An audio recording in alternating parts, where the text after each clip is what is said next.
যে গত budget session আমাদের মাননীয় মুখ্যমন্ত্রী এবং আমাদের মাননীয় অর্থমন্ত্রী ঘোষণা করেছিলেন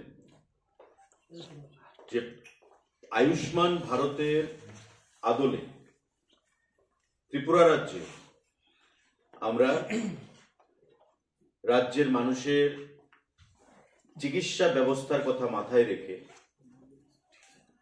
চিফ মিনিস্টার জন আরোগ্য যোজনা নামে একটি প্রকল্প চালু করা হবে।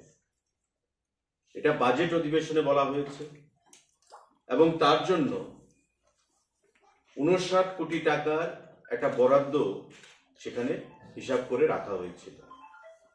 মাননীয় অর্থমন্ত্রী তার বাজেট ভাষণে এই অর্থের কথাও উল্লেখ করেছেন। আপনারা জানেন যে প্রধানমন্ত্রী জন আরোগ্য যোজনা বা আয়ুষ্মান ভারত নামে একটা প্রকল্প ইতিমধ্যে ভারতবর্ষে চালু রয়েছে, আমাদের রাজ্যেও চালু রয়েছে এবং বছরে 5 লক্ষ টাকার সেই ট্রিটমেন্ট বেনিফিট সারা ভারতবর্ষের প্রায় 26,000-এর মতো হাসপাতালগুলো থেকে সারা দেশের মানুষ তারা গ্রহণ করে থাকছে সেই বেনিফিটগুলো।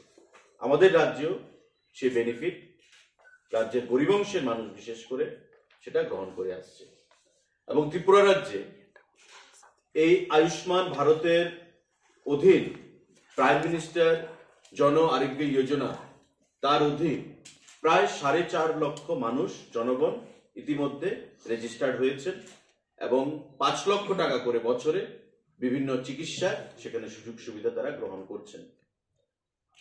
আমাদের মাননীয় মুখ্যমন্ত্রীর ঘোষণা অনুযায়ী, আমাদের অর্থমন্ত্রীর ঘোষণা অনুযায়ী এই ঘোষণাকে বাস্তবায়িত করার জন্য গত ক্যাবিনেট মিটিংয়ে 3 তারিখে চিফ মিনিস্টার জন আরোগ্য যোজনা অর্থাৎ সম্পূর্ণ আয়ুষ্মান ভারতের মতো আয়ুষ্মান ভারতের আদলে chief minister CMJAY chief minister Jan Arogya Yojana নামে যে প্রকল্প যেটা ঘোষণা দেওয়া হয়েছিল তার অনুমোদন ক্যাবিনেট দিয়েছে।